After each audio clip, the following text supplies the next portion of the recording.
Reaksi Gaga Muhammad, mantan kekasih Laura Anna, meninggal dunia, sang ayah Asep Yusman ikut berduka.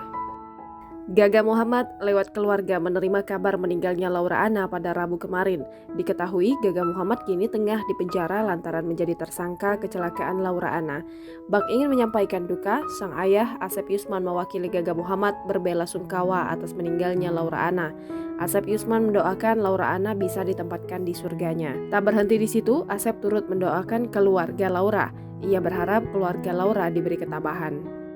Begini reaksi ayah Gaga Muhammad, Asep Yusman, saat tahu Laura Anna meninggal. Melalui pengacaranya, Fahmi Bahmid meneruskan pesan singkat WhatsApp dari Asep Yusman yang mengucapkan rasa dukanya atas kepergian Laura Anna.